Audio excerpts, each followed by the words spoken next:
Well, I think it's time. I think it's time that the 69 Camaro, for the first time in 2 months, has something in this area here. This, perhaps. Welcome back to the channel, guys. In the last video on the Camaro anyways, we finished up the long block here. Basically ready to go into the car. So, let's do that. I have some concerns about what accessories I'm gonna run on this motor. The stock 2010 Camaro alternator bracket is quite large down here, and I'm not sure if it will clear the subframe. Same thing with the stock air conditioning, so I might be able to, I think I'd like to run what you call a low mount accessory drive setup, which is basically the factory, newer Camaro style setup. And I like that because it keeps everything hidden. You don't have this car came with this AC compressors just kind of hanging out in the middle of no man's land up here. I really don't like that. I like it when most of the accessories are down low and you can really see the motor. The problem with that is a lot of cars in the 60s didn't really have accessories, You were lucky if you had power brakes or even power steering. So when the motor's mounted low, as they need to be in these swaps, you kind of start running into clearance room if you want to mount the alternator over here and your AC compressor over here. So I'd like to get my accessories ordered, so I need to know what kind of clearances I'm gonna have. So long story short, we got to drop this thing in and see where we start running into clearance issues. So I've got a box of Holley parts. I'm doing a full Holley mount system. So Holley motor mounts, Holley transmission mount for the T56. And that stuff is supposed to be drop in. So the motor, I'm not expecting any fitment issues at all with the motor and transmission. We'll see. Some people say you have to massage the tunnel. We'll see. I am a little bit concerned about these Speed Engineering headers. I know that this primary is going to be very close to that steering box, but again, we won't know until we try it. Let's bust open these Holley boxes, pop those headers off for now, put the motor in, see where we start running into clearance issues, see where we might have to do some clearancing or massaging, and we'll go from there.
That looks good.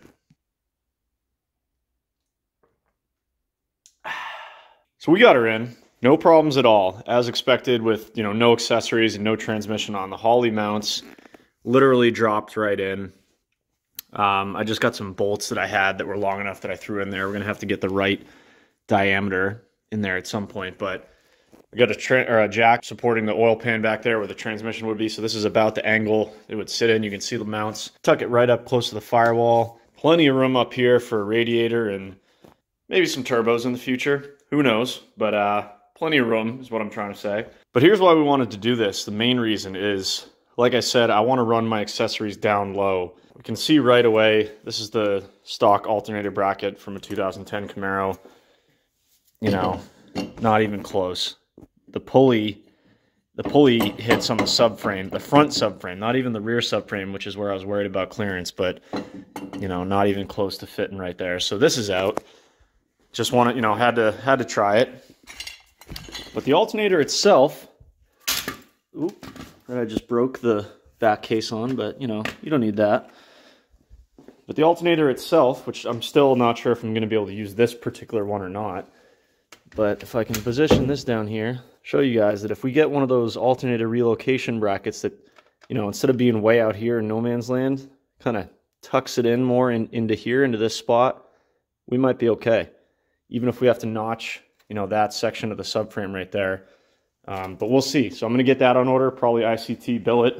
We'll see. Same thing with the air conditioning over here, except it's even worse because most air conditioning pumps, just like this one that came off the 307, are a lot bigger. I mean, same thing with this AC bracket, except it's way worse. I mean, not even close. So we're going to have to order a low-profile air conditioning bracket. I believe Dirty Dingo makes one, probably a mini compressor, and we're also probably going to have to notch this frame right here. So I'll probably make some marks there and get that notched. But yeah, she's in.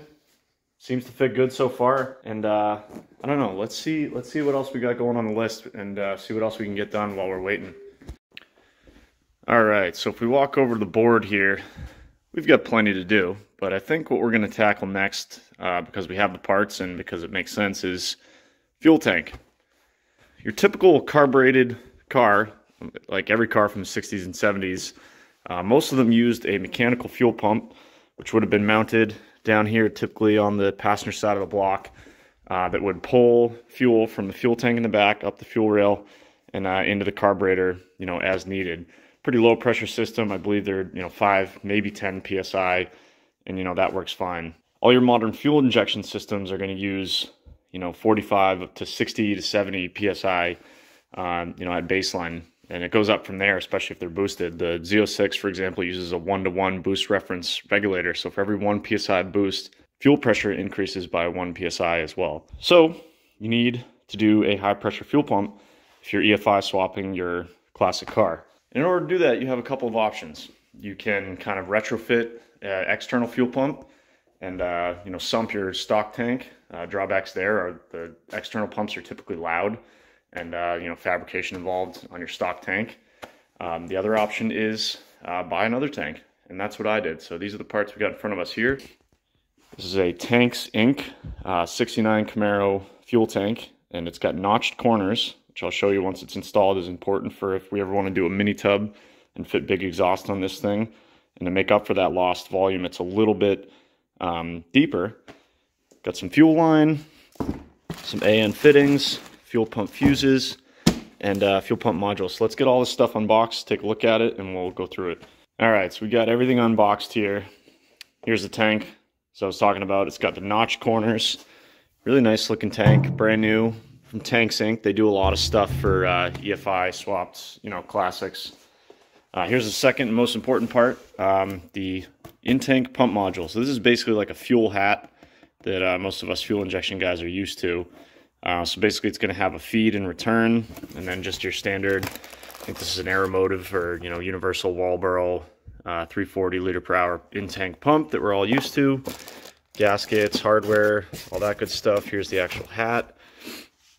And this is a universal one, so you can see the mounting apparatus there that the pump is actually going to mount to is quite long and clearly bottom out in this tank. So basically you're going to trim this to your length and then, you know, stick it in there. So we're going to have to do some assembly on this. Here's our sending unit. So the fuel hat goes in here, sending unit goes in here. Like I said, a fuel pump harness because we want to run power directly, or we want to run power to the fuel pump directly off the battery and not, you know, from the PCM. Just not enough amperage. It's recommended to do it this way. AN hose, 6 AN, which is exactly what this fitting is. A couple fittings, more gaskets, vent hose. Everything we should need to get this thing in, for now anyways. We're still going to need a regulator on the firewall, but I just want to get this thing up in the car, which means I'll just have the fittings and lines started and we can finish the rest of the fuel system later. But like I said, this is just something we can knock out while we're waiting for other parts, and then once we're ready, we can literally just run the fuel lines up to the firewall and we should be ready to go. So we've got some assembly to do on this hat here. So let's get that fit up, get it in there. Same thing with the sending unit, get the tank up in the car, and yeah, go from there. But first, let's get the old tank down. I have no idea how much fuel I left in it, so as always, never seem to remember to do that when I know I'm going to be doing a fuel system. But anyways, let's get the old tank down and go from there.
Alright, well that was fun. So there's the stock tank out, or at least a stock style tank. You can see what I'm talking about here with the, again, the notch corners, and you can see depth on this one is, I don't know, call it 9-ish inches. And this one's like 7.5 or so. So yeah, because this part is notched off, they make up for it with the depth. So this is out. And here's another reason why we're using this. These tanks have a baffle already built in. Hopefully you guys can see that. That allows, you know, to make sure that this new fuel pump isn't going to get fuel starvation. This old tank doesn't have that. It also, because the fuel pump was at the front of the motor, there's no place for a sending unit. The sending unit and basically the fuel pickup were one unit. So it's just easier, cheap enough to do, you know, a whole new fuel tank that's designed for fuel injection, that's going to support us if we ever decide to do a mini tub and big wide tires. This is, you know, for 320 bucks or whatever this brand new tank was. It's kind of a no-brainer. No cutting, no drilling required. Should be bolt in and ready to go. So let's get this FiTech fuel hat in, sending unit, everything good to go. Make a couple AN lines, put it up in the car, and we'll go from there.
right, so we got this tank all assembled. Pretty straightforward. Got the FiTech fuel module in there. You guys saw me, I cut it to length, installed the pump, so it's going to be just about 1/8 of an inch off the bottom with the sock. Cut the hoses, cut the actual module itself to mount the pump, zip tied the pump on there, secured the wires, new gasket, you know, torqued in a crisscross pattern. You saw me install the sending unit. This ground wire is connected to the ground wire on the fuel module. Installed my Summit Racing relay kit, so this fuel pump will be getting power directly from the battery to a switched ignition source. So this is all tied it up ready for when we're ready to wire the car. Ground, chassis ground, which we can, the original one was over there, so we'll probably do that same thing. You can see our brown sending unit wires already been ran from the old fuel setup all the way up to the dash, so that will just connect right here, and then our fuel gauge should work. Problem is, ordered the wrong fittings. I ordered 2 straight fittings, when in reality you can see they kind of should tuck, you know, up to the fuel tank here, and I only had 1 extra 45. So I'm waiting on another 45 degree 6AN fitting so we can finish the fuel lines and get this thing up in the car. So we're gonna put this on hold just for a little bit while I wait for that fitting, and let's move on to something else that came in. So here's my new accessory brackets. I've got the Dirty Dingo Motorsports low mount AC kit. Mounts right up on the left side of the block, as well as the ICT billet low mount alternator bracket. So as we've discussed in the past, I'd like to mount the alternator down here and the AC compressor down here, just to have a nice clean look, keep the accessories low, so when you open the hood you really just see the motor. Because this isn't a daily driver and I live in the Northeast, I really don't even use AC in a lot of my vehicles all that often, but I think it helps with resale value, and you know, I think it'll be good to say that this car has AC, but not willing to sacrifice the looks and have, you know, like the old setup this car had with the AC compressor just hanging out in space up here. Really don't like that. So the problem is people start to run into clearance issues right here, and especially right here with the AC. So I want to get some of these brackets test fit now that the motor's in the car, see where we might have to notch this cross member a little bit, possibly not. Basically just see where we might have to cut. So let's at least mount the brackets up for now, and I think we'll start with the alternator one and see where we have to cut.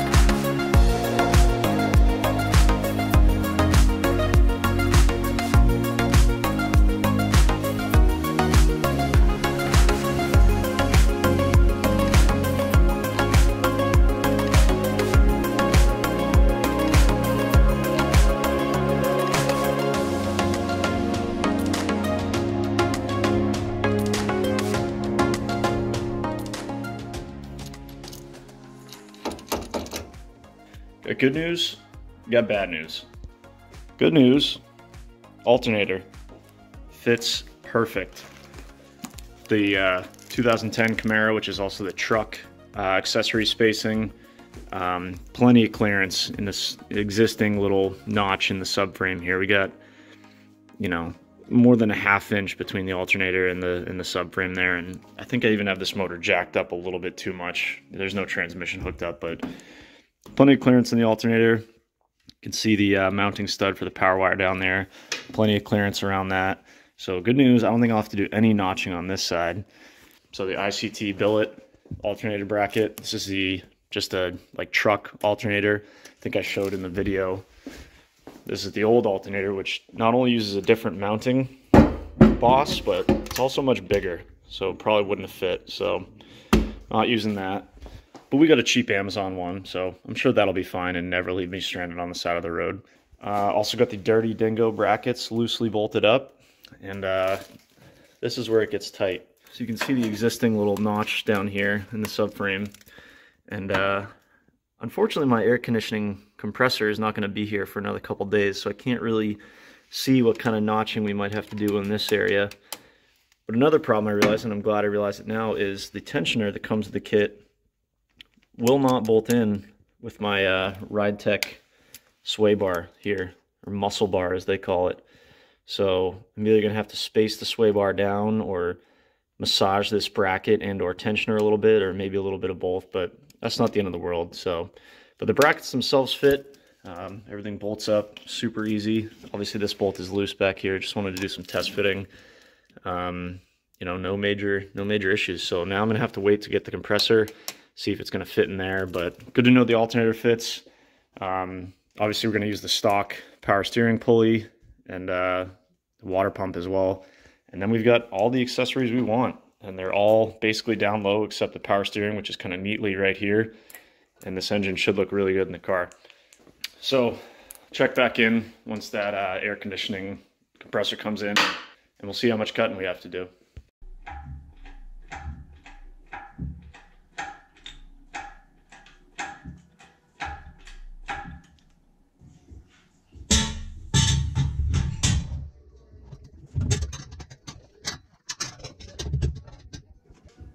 Maybe I should have just gone in from the bottom.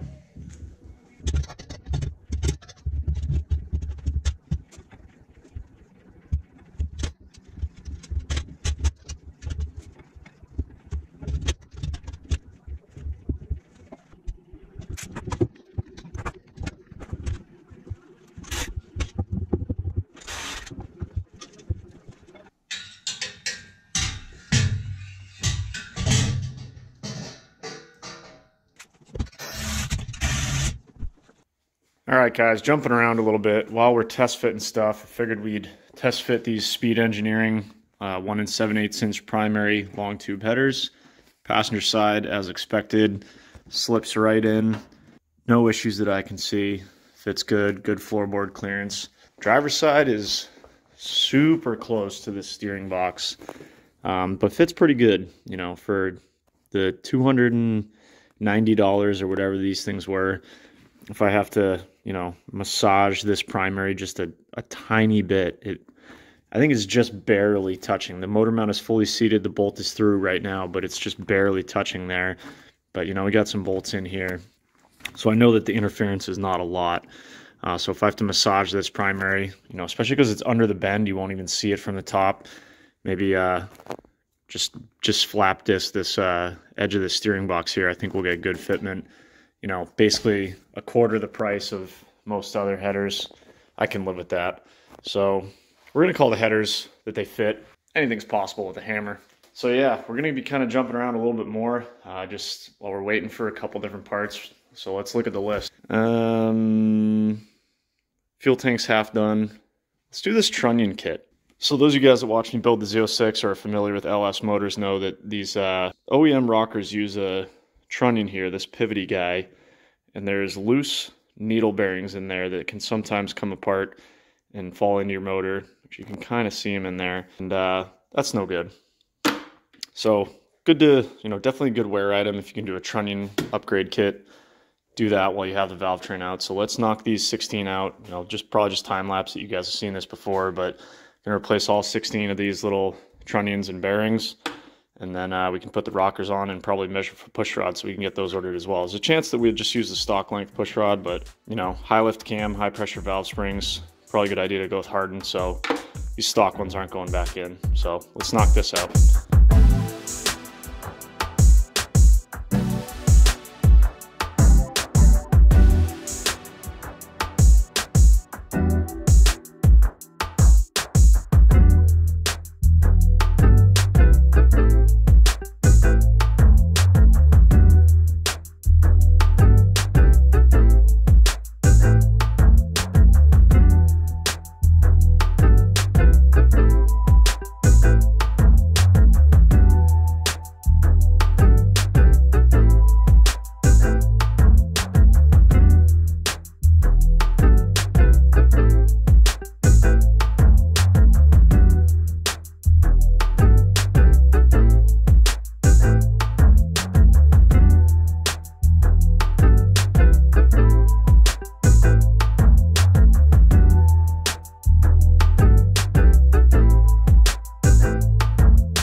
Alright guys, so we banged out that Michigan Motorsports rocker trunnion upgrade kit. So all new bearings, all new components, new lock rings, everything's greased, oiled, assembly lube, ready to roll.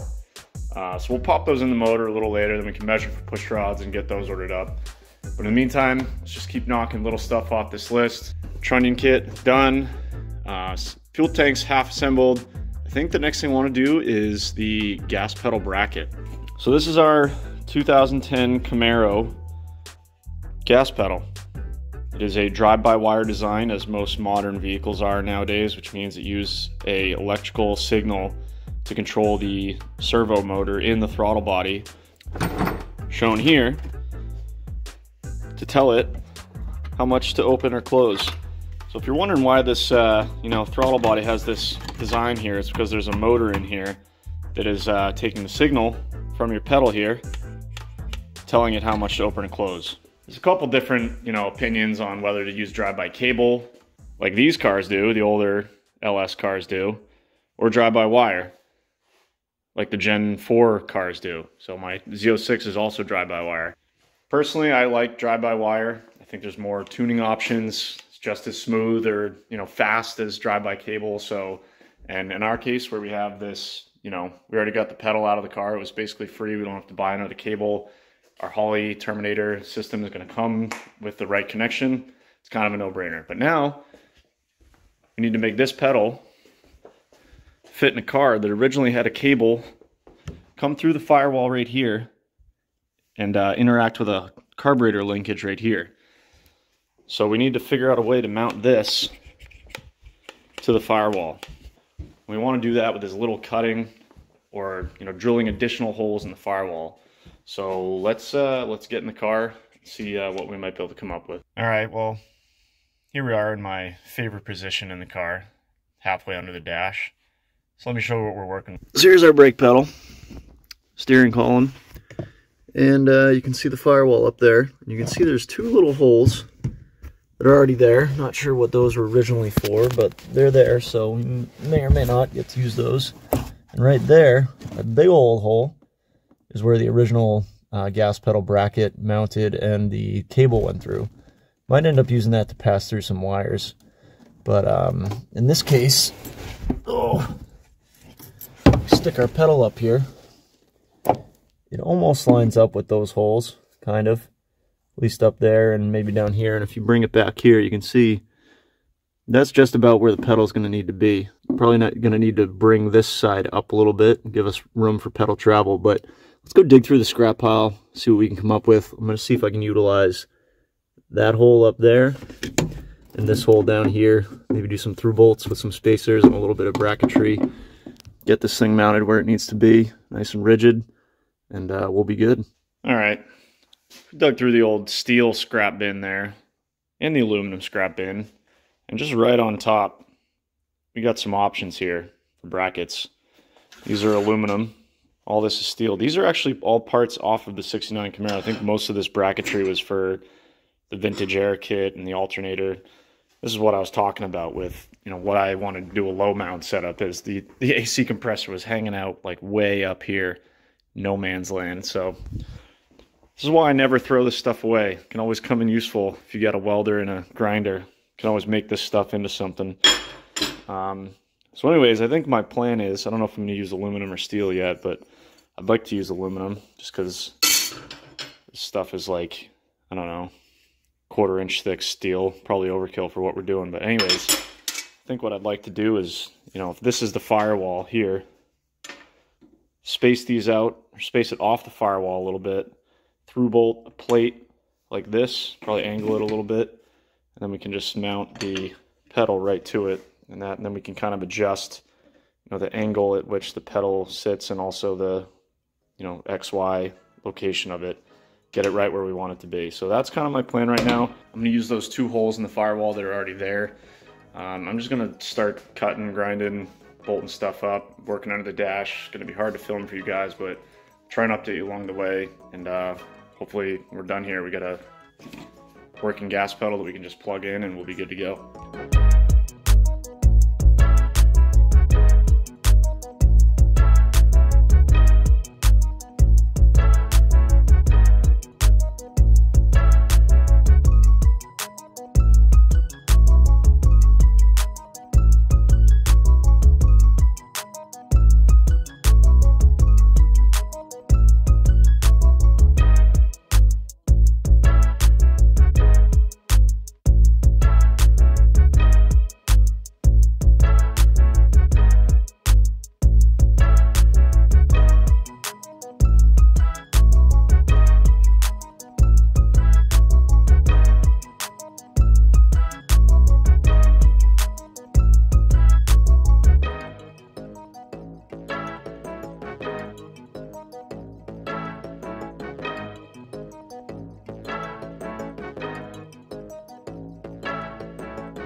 Well,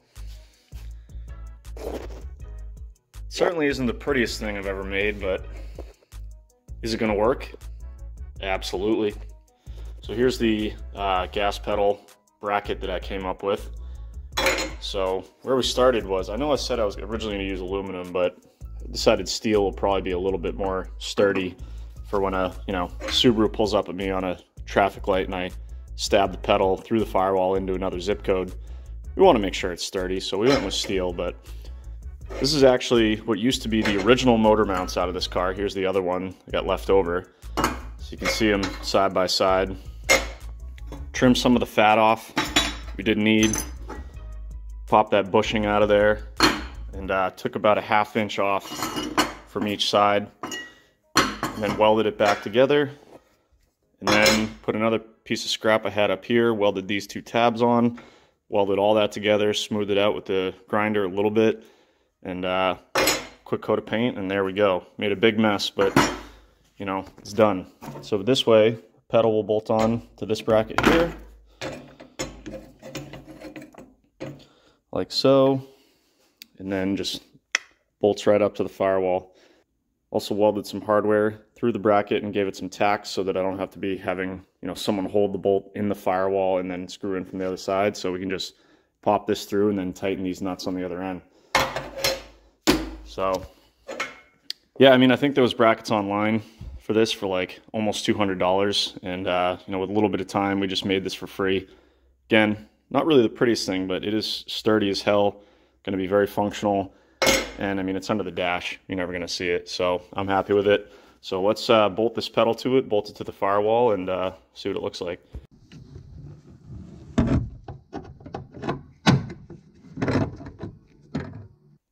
Well, boys, she's officially a 3-pedal car. We've got the gas pedal mounted up there. Like I said, originally I used the original holes that were in the firewall. I'm not sure what they were originally for, but didn't have to drill any new holes in the firewall with the custom bracket that I made. And I'm psyched about where this pedal ended up. It's perfect. Out of the way, the brake pedal, and just bottoms out literally as it touches the carpet. So, nice and sturdy. It's in the perfect position, Awesome. So for just a little bit of time and some fabrication, we got ourselves a gas pedal bracket. So all we'll have to do is plug it in up there when we install our ECU, and we'll be good to go. So cross the gas pedal bracket off the list. Still got to adjust this carpet a little bit, but we'll do that once we get the interior all back together. But whoom, whoom. Whew, sounds good. All right, also got a couple updates outside the car, so let's hop out there and I'll show you. All right, so jumping around again, let's get back on the accessories real quick. So the AC compressor came in. This is a Sandin style mini AC compressor. You can kind of see the size difference to a full-size one and this mini guy down here. And believe it or not, I'd have never thought this was going to happen. This thing fits down here, no clearancing at all. I just have it loosely bolted in right now, but I don't know if you guys will be able to see, but probably not. But there is literally, a 1/16 of an inch clearance to the subframe. So I'll probably be kicking myself if I don't make a quick notch in here while the engine's out, while we button up these last couple things, if I get it all back together and it starts rubbing when the motor torques or whatever. So we'll see. I'm probably going to end up making a little notch for this AC compressor here while we have the motor out, and it shouldn't be too bad. But all our accessories are here. The AC compressor fits, alternators fit. I already got that out. Well, I know there's going to be no issues with the water pump and the power steering, so our low mount accessories are just about done. So now we can pull the motor out and button up the last few things like the rear main seal and the clutch and all that. Now, moving over to the fuel system side, our 45-degree AN fittings came in. So I've put together this first one, put it on. The original fuel line ran up the passenger side of the car. It's one piece, which I just got out by breaking it into 3 pieces. And I think I'm going to run the stainless steel braided line the same way, just kind of up the passenger side frame rail. And then my plan right now is to mount fuel filter right around there. And then we'll run the fuel pressure regulator somewhere in this area. And then the return can go back the same way the feed came, down the passenger side frame rail.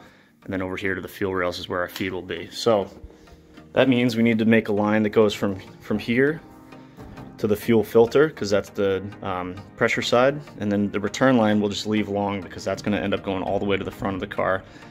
And with that done, we can hopefully leave this tank up for good. So let's make up this line, put the long one on this line, get this tank up, and we'll call this fuel system, at least in the tank side, done.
Well, not the entire fuel system, but fuel tank, you know, the hard part. Let me show you guys what we got done. Get under the car here. Oh, geez. Tank's in, looks nice. Got a new set of straps with the tank because it's got a slightly deeper shape to it. Put a fresh coat of flat black on those. And I was talking about the notch tank. Obviously a square tank would come here, and then over here, this one's notched. And the reason for that is it gives you more room to bring exhaust through this area. Because obviously if you do a mini tub, tire's gonna come over to here. You got a real tight spot to get your exhaust through, especially a 3-inch exhaust for most high performance cars. So the notch tank makes that easier, so we're good to go there. The tank looks awesome. If we come over to this side, you can see why I wanted those 45 degrees. We got our feed and return nice and neat over here. So the feed is gonna come up into this channel here in the frame rail, comes up over the 4-link. And then this right here is where I'm going to mount a fuel filter. So I'll be ordering that. I think this is a good area to mount the fuel filter. And the feed will kind of go around over there and follow the pinch weld all the way up to the firewall. Same thing with the return, which I've just got coiled up here, because that's going to go all the way from the firewall all the way back to the tank here. So that's good to go. We can secure our ground over here once we have the fuel line secured. Same thing with our Summit relays, or our Summit relay. We'll mount that anywhere over here or anywhere over in that channel over there. You know, loom the wiring, everything will be nice and neat. You can't see it, but up top there, I already hooked up the sending level, the sending unit for the fuel level. So that should work once we hook up our PCM. So yeah, fuel tank, done. So yeah, good to get that off the list. Tank's in. You know that the fuel system should, you know, turn on once we get power to it. So all we got to do is get that power, or get that fuel from the tank out to the rails, which should be easy enough. Just running fuel lines, no big deal there. So we'll tackle that in another video. But that's going to do it for this one. Next video, you'll notice we got the engine out again, because we're ready to do our final, you know, accessory mock-up. Like I said, we might notch this part of the frame a little bit right there. Got to do a rear main seal, clutch, a couple other things, paint some things. But we also really need to focus on this. Got a brand new clutch, flywheel, and some internal work we got to do on this thing. So all that will be in the next video. So make sure you guys don't miss that one. We'll see you next time.